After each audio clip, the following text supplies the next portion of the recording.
la verdad. Sí, Oye, nuevo. Arturo, ¿qué está pasando? Estamos derretidos, estamos hartos hasta de malas por el calor, pero cada año, o sea, desde hace unos años, se pone peor y esta es la noticia, como las lluvias atípicas de cada año, ahora la ola de calor. Sí, desde luego, una ola de calor con temperaturas extremas, históricas. Ustedes comentaban que ayer en la Ciudad de México vivimos una temperatura históricamente elevada. Pero eso pasa cada día. Cada día rompemos récords. Así se va, exactamente, así se van incrementando las temperaturas y eso explica, yo pienso, parcialmente lo que estamos viviendo en el sistema eléctrico nacional, que son apagones temporales en algunos estados, en 21 estados para ser más concretos, y esto se debe principalmente a un déficit en la generación de energía eléctrica.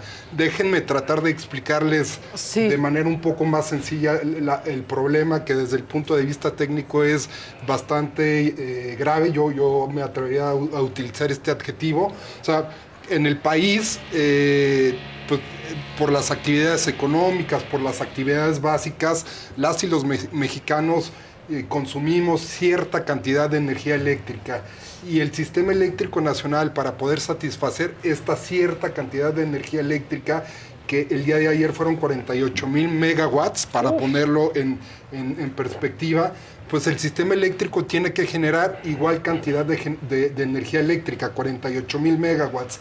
Y cuando la temperatura se va incrementando y nosotros utilizamos el aire acondicionado o utilizamos otros aparatos para hacer un poco más, pensaría, agradable, pues el día a día, pues... Menos infernal. Claro, menos infernal, pues lo que sucede es que esa demanda de 48,000 megawatts se va incrementando y el sistema eléctrico tiene que utilizar más centrales eléctricas para poder abastecer ese incremento en la demanda eléctrica, pero de repente llega un punto en que no hay suficiente capacidad de generación eléctrica para satisfacer esos incrementos, y es cuando se presentan estos apagones. Que básicamente, como yo lo entendí, digo, es bastante burdo, pero así lo entendemos los que no tenemos este conocimiento. Es como cuando hacen una fiesta en tu casa y cuelgan absolutamente el inflable, luz y sonido, y entonces llega alguien y dice, se botó la pastilla. Es como que se le botó la pastilla al país, un poco así. Yo creo que es una muy buena explicación de lo que está sucediendo. Es de lo que está sucediendo, pero yo complementaría un poco el ejemplo que nos diste, Maca, que es muy bueno.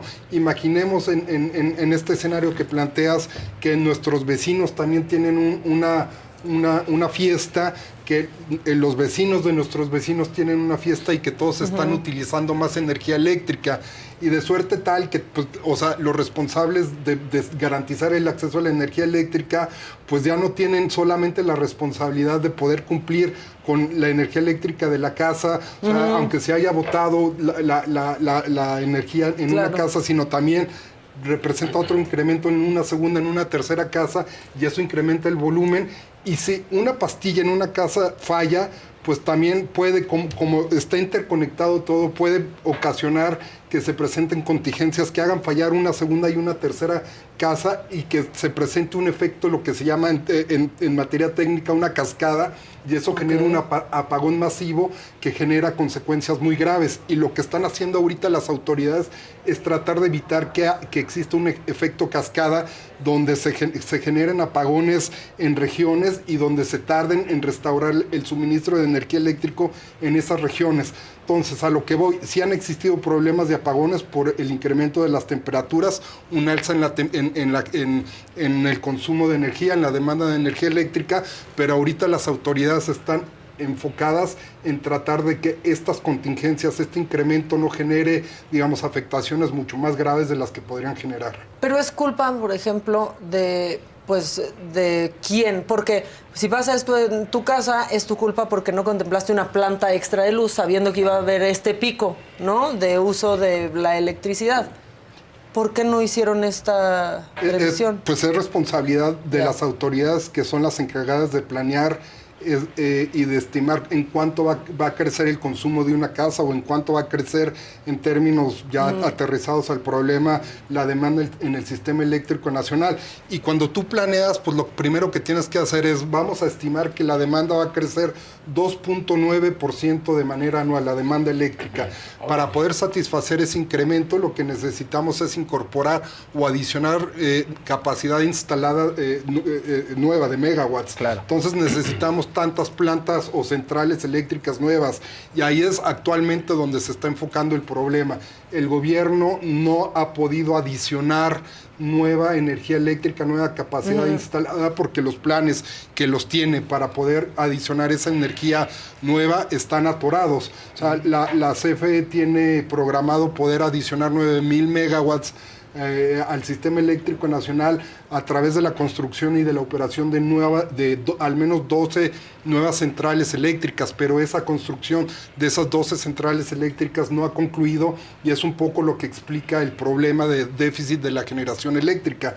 Estas plantas no han entrado a garantizar nueva capacidad de energía eléctrica, y el déficit se va incrementando, la demanda por las temperaturas se incrementa y no hay forma de poder abastecer ese incremento en la demanda. O sea, crisis de electricidad, crisis de agua, que también luego afecta lo de la electricidad, ¿no? Porque o sea, ahí con las, ¿cómo se llaman?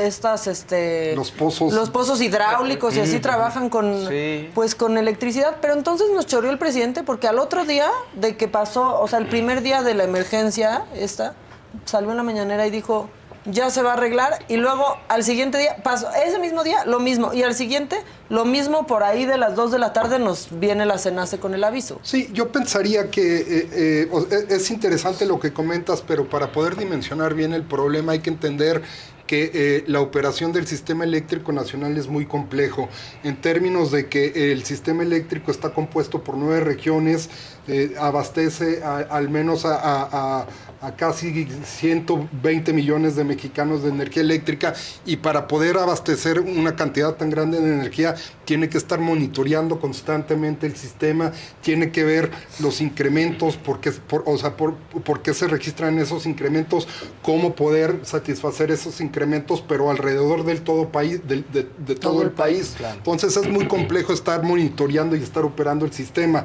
Entonces por eso cuando el presidente dice, bueno, o sea, estamos viendo el tema y no nos va a faltar energía eléctrica, bueno, lo que está, o sea, mi interpretación es lo que está tratando de hacer el operador del sistema eléctrico nacional, que es el Centro Nacional de Control de Energía, el CENACE, es monitorear constantemente las fluctuaciones de la demanda y procurar tener lista la generación adicional para que pueda satisfacer esos incrementos. Es algo técnicamente muy desafiante y muy complejo. Lo cierto es que en la medida en que las temperaturas continúen y continuemos aumentando nuestro consumo de energía, es muy complicado operar ese sistema. Entonces, pues, o sea, se requieren soluciones estructurales de fondo, incorporar nuevas plantas centrales para poder satisfacer ese incremento en las demandas producto de estas situaciones atípicas. El presidente dijo que era una situación atípica.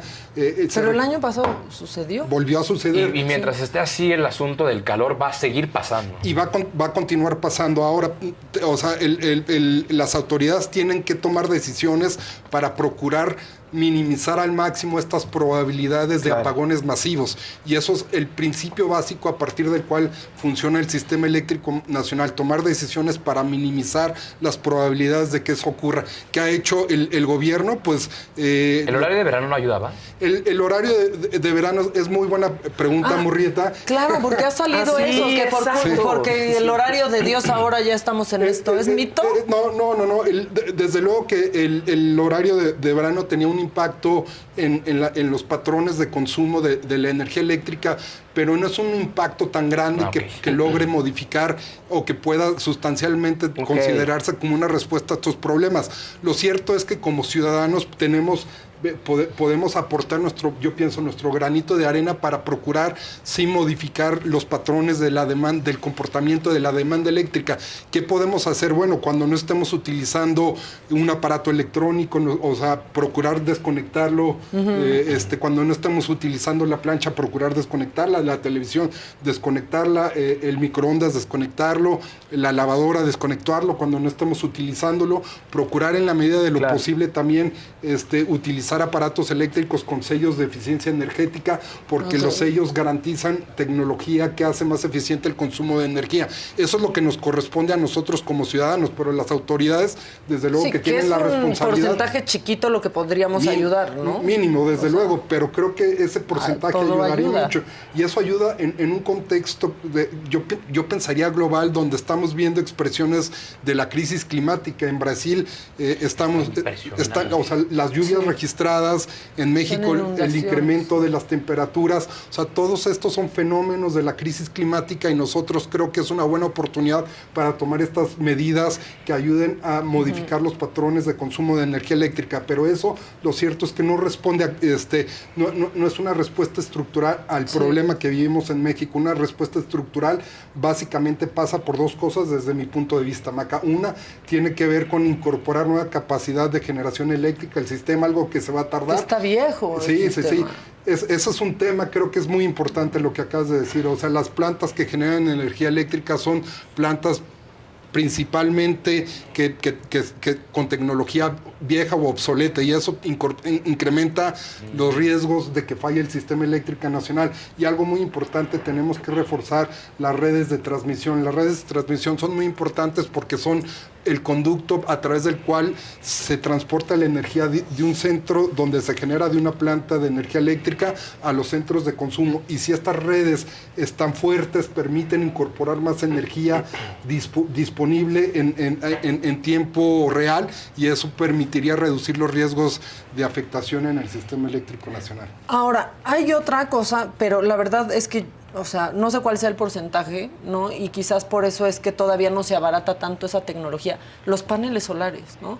Son caros. La verdad es que recomendar los paneles solares es desde un lugar muy privilegiado porque son caros de inicio, pero después pagas de que 34 pesos de luz y así. Eso también puede ayudar, ¿no? Eso ayuda mucho, poder instalar esta nueva tecnología, que ya no está nueva a propósito. Pero sigue siendo cara, ¿no? Sí, pero es impresionante la forma en que la tecnología ha ido avanzando en términos de la instalación de paneles solares y la forma en que los costos de instalación y de paneles solares, ¿no?, se ha reducido. Sí. Al día de hoy yo pensaría comercialmente muy competitivos y de manera accesible para muchas personas en el mundo y aquí en México. Ya han hecho planes, ¿no? O sea, de pronto ya puedes pagar, en lugar de todo de golpe, pues hasta mensualmente, y terminas pagando de todos modos menos lo que... Era lo que iba a agregar, desde luego hay planes del gobierno que te permiten acceder a esta nueva tecnología para que las instales en tu casa, y te permite reducir el consumo de energía y reducir las tarifas que tienes que pagar por el consumo de energía. Es una opción totalmente viable hoy en día en el mercado, que pensaría que debemos empezar a explorar e impulsar de una manera mucho más decidida, porque es una respuesta, por cierto, Maca, a estos problemas que estamos platicando de la crisis climática, porque hay que recordar que el consumo, la generación de energía en todo el mundo representa 3/4 partes de las emisiones de gases de efecto invernadero a nivel global. Es decir, la generación y el consumo de energía es la principal causa de las emisiones contaminantes en todo el planeta. Y esta es una opción sumamente viable. Y también decir a la gente, o sea, no es como que vas a tener menos luz o no van a jalar bien, o de repente si no hay sol, no vas a tener luz, ¿no? Porque luego la gente piensa como de, no, pero paneles solares, y si está nublado, y parecería una cosa muy básica como, no, de todos modos se están cargando. Jala muy bien. Sí. El problema... Muy bien. Hasta para coche eléctrico, ¿eh? Claro, también desde luego. O sea, la energía solar fotovoltaica y los autos eléctricos son las tecnologías que más han crecido en términos de implementación y una respuesta a estos problemas que estamos comentando. El problema de los paneles solares, y yo terminaría con esto, es lo que tú comentaste, que para instalarlo necesitas una inversión relativamente grande, pero que se va amortiguando con el paso del tiempo, y es muy, o sea, la tasa de retorno es muy pequeña. Creo que después de 5 años se puede pagar, o sea, pagas la inversión que realizas por instalar paneles solares, y hacia allá, cosa increíble, va creciendo nuestros ecosistema eléctrico aquí en México. Claro. La instalación de paneles solares, lo que se conoce como generación distribuida, ha crecido de manera impresionante en todo el país, en los estados del norte, en el Bajío, en los estados sureños, cada vez son más las y los mexicanos que utilizan paneles solares. Y coches eléctricos también, o sea, cuando hablamos de que piensas que los paneles solares son más caros, ¿no? Porque de inicio sí, con los coches eléctricos pasa un poco lo mismo. De inicio es más caro tener un coche eléctrico. Claro, o sea, es una tecnología más cara, pero entonces ya tienes otros beneficios como nunca pagar tenencia. Por ejemplo, y gasolina. Y gasolina. Gasolina, descuento segundo piso. Claro, o en el caso de la Ciudad de México, que hoy que tenemos una contingencia ambiental y que muchos automóviles no circulan, los autos eléctricos están exentos de esta medida, claro. Entonces tiene muchos, digamos, incentivos para poderlos comprar. Ahora, también ahí nos atoramos. Nos deben electrolineras. Porque antes había centros de recarga que puso Marcelo Ebrard hace miles de años, así que compró Leafs cuando era jefe de gobierno y había centros de recarga que hoy la mitad no sirven de los que instalaron en centros comerciales y así.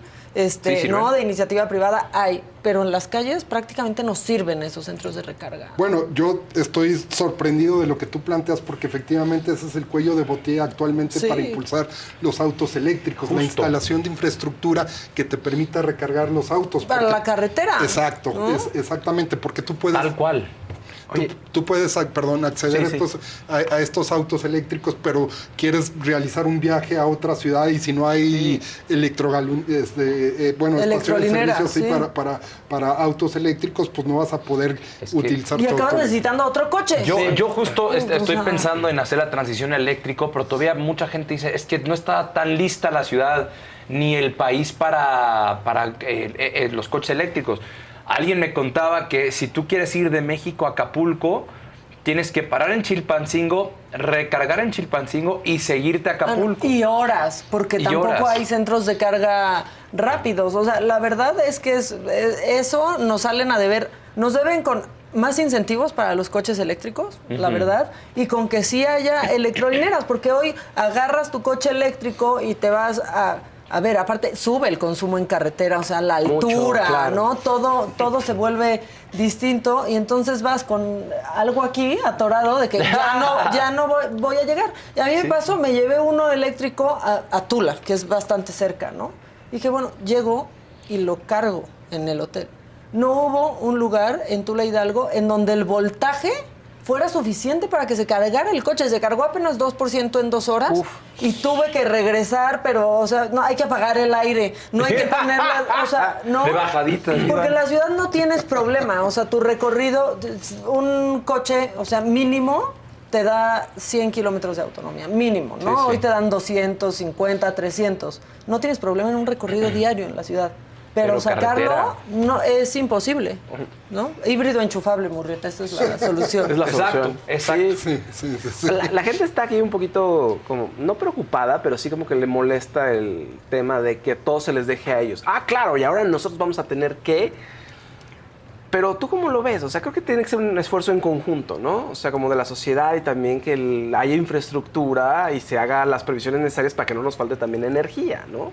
Sí, yo soy un convencido de que los responsables son las autoridades energéticas, o sea, porque son las encargadas de ampliar y modernizar el sistema eléctrico nacional, de planificar los programas de expansión de generación, de instrumentar los programas de expansión de las redes eléctricas. Son las autoridades mismas. Nosotros como ciudadanos, pues desde luego que tenemos algo que aportar, pero yo creo que no hay mucho que decir. O sea, las autoridades no han invertido lo suficiente para ampliar la capacidad instalada de generación y eso explica en parte el problema tan grande que estamos viviendo. Yo nada más agregaré un poco, de repente también a mí desde mi punto de vista se me hace muy complicado poder decir es que necesitamos reducir el consumo eléctrico para tratar de evitar estos problemas que estamos viviendo. Sí. Decírselo a una persona que vive en Sonora o que vive en Nuevo León o que vive en la península de Yucatán. Que no pueden estar hoy sin un aire acondicionado.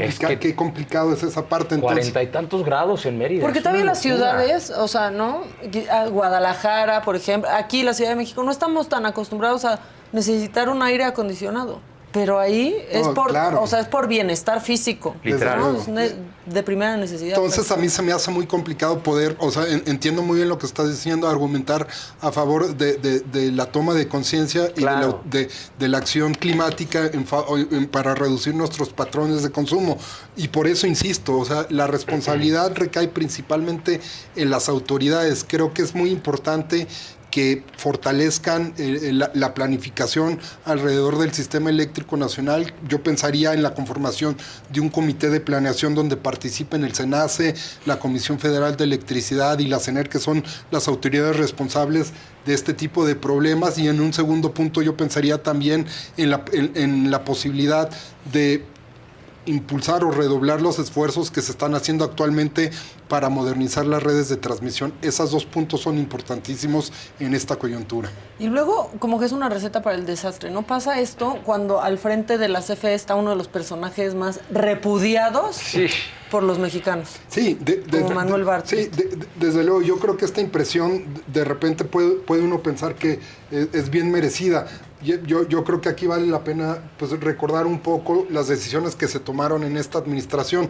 Cuando esta administración tomó las riendas del sistema eléctrico nacional, las autoridades responsables dijeron: vamos a ordenar el sistema eléctrico para que funcione de mejor manera. ¿Qué significaba esto de ordenar el sistema eléctrico?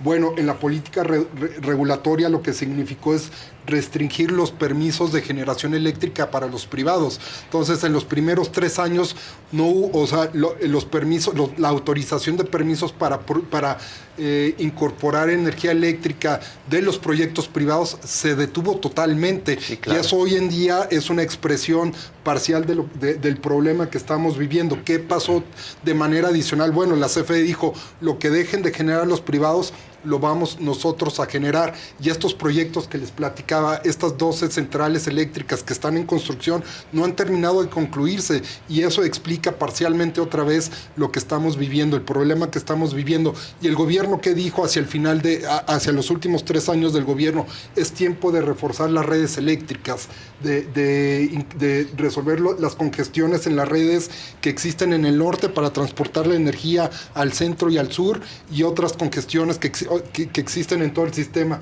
Y eso, pues ya hoy en día se están instrumentando proyectos, licitaciones muy ambiciosas que resuelven el cuello de botella, pero es importantísimo que se terminen en tiempo y forma estas licitaciones, que se asignen los proyectos para que se pueda reforzar la red eléctrica de transmisión. Pues ya, siento que estamos atorados así como cada año en esto. A ver qué pasa, a ver si hoy también hay alerta, que luego ya nos sacan alerta para no decir emergencia. Hay una diferencia en los términos rápidamente. Okay. O sea, el SENACE puede emitir estados operativos de alerta, que significan que las condiciones en que opera el sistema eléctrico nacional no son tan graves como a los estados operativos de emergencia que también emite, donde se establecen condiciones de operación mucho más graves de lo que puede presentar un estado operativo de alerta. Los usuarios no nos enteramos de la diferencia entre alerta y emergencia, porque de todos modos lo que vivimos es el apagón, o sea, en las dos cosas, la verdad, ¿no? Qué interesante lo que tú estás comentando, porque lo que nosotros también estamos distinguiendo como analistas del sector es que falta comunicación de las autoridades para explicar la diferencia por punto, o para explicar lo que está sucediendo. O sea, yo creo que hay un desafío, hay un área de oportunidad muy grande para las autoridades. Pues sí, pues ya veremos. Hoy hagan sus apuestas. ¿Hay emergencia o alerta hoy del SENACE? Oye. Muchas gracias, Arturo, Maca, por gracias venir a ustedes a por la platicar invitación. con nosotros. Gracias. Me clavé un poco en lo de los coches eléctricos, porque luego es como mi tema que... Mostraste un talento que yo no podría haber mostrado para explicar. Es que hace y para cargar el coche en lugares hace extremos. años las automotrices están trayendo eléctricos, y desde que los presentan en cada conferencia de prensa va alguien del gobierno y dice: y vamos a desarrollar de la mano de tal empresa la infraestructura. Y van presentando y presentando coches y no está desarrollada la infraestructura. No es cierto. Ese es el principal cuello de botella, el desarrollo de infraestructura. O sea, ya hasta parece tecnología vieja los eléctricos. Y seguimos sin electrolineras. Y los eléctricos están empezando a bajar de precios. O sea, ya se empiezan a volver cada vez más accesibles. Se hace más como como los paneles solares. Como los paneles solares, claro. Exacto. Sí. Pero pues no pasa nada, porque no hay simplemente la infraestructura para que puedas ir con confianza en tu coche eléctrico e parar 20 minutos en un centro de recarga rápida. No existe. Bueno, en ese caso también podemos extrapolar los problemas que hablamos sobre los apagones. Creo que es responsabilidad de las autoridades poder instrumentar programas para que los privados puedan desarrollar esa infraestructura para desarrollar estaciones de servicio para autos eléctricos. Y ahí es otro cuello de botella. Es otro cuello de botella. Yo creo que lo que hace falta, mucha falta, es diálogo entre las autoridades y los privados para resolver estos problemas. Porque aparte están homologados los cargadores, bueno, a excepción de Tesla, que quiso ser diferente, pero el eléctrico de cualquier marca que tengas, menos Tesla, lo puedes cargar. O sea, ni siquiera es tan complicado, pero bueno. Muchas gracias, Arturo. Gracias. Luego seguimos clavándonos Muchísimas gracias a los tres. Con los eléctricos. Oigan, y...